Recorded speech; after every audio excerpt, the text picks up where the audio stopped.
మహిళా సంఘాల భవనాలకు కాంగ్రెస్ ప్రభుత్వం ప్రాధాన్యతనిస్తోందన్నారు ఎమ్మెల్యే కవ్వంపల్లి. కరీంనగర్ జిల్లా తిమ్మాపూర్ మండలం రేణికుంటలో 10 లక్షల రూపాయల నిధులతో మహిళా సమాఖ్య భవన నిర్మాణానికి భూమి పూజతో పాటు వైకుంఠధామాన్ని కవ్వంపల్లి ప్రారంభించారు. ఈ సందర్భంగా ఎమ్మెల్యే మాట్లాడుతూ మహిళలు ఆత్మగౌరవంగా ఉండాలని మహిళా సంఘాల భవనాలకు ప్రభుత్వం ప్రాధాన్యత కల్పించిందన్నారు. నిరుపేదలకు సొంతింటి కల సాకారం కోసం ఇందిరమ్మ ఇళ్ల పథకం అమలు చేసిందన్నారు. అందరికీ ఉచిత వ్యవసాయ విద్యుత్ అందిస్తున్న కాంగ్రెస్ నేడు 200 యూనిట్ల ఉచిత కరెంటు ఇళ్లకు అందిస్తోందన్నారు. రైతులకు అండగా రాష్ట్ర ప్రభుత్వం ఉందన్నారు. మహిళలను కోటీశ్వరులను చేయడమే ప్రభుత్వ లక్ష్యమన్నారు.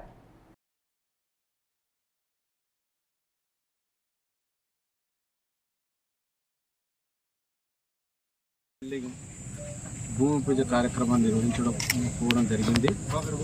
చాలా రోజులుగా లేకుండే మరి ఈరోజు ఏపీఎం గారు, గ్రామ సర్పంచ్ గారు, గ్రామ పెద్దలు, ఇతర గ్రామాల నుండి వచ్చినటువంటి గ్రామ సర్పంచ్లు అందరికీ, అదేవిధంగా వివి అధ్యక్షురాళ్ళు, మా మహిళా సోదరి మనులు అందరం కలిసి ఈరోజు నూతన భవనానికి భూమి పూజ నిర్వహించుకోవడం జరిగింది.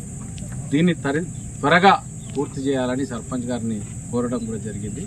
తప్పకుండా అందుబాటులోకి ఒక 2 నెలల్లో తీసుకొస్తామని చెప్పడం, అదేవిధంగా ప్రభుత్వ నిధుల నుండి 10 లక్షల రూపాయలు ఈ యొక్క వివో బిల్డింగ్కి శాంక్షన్ చేయడం జరిగింది.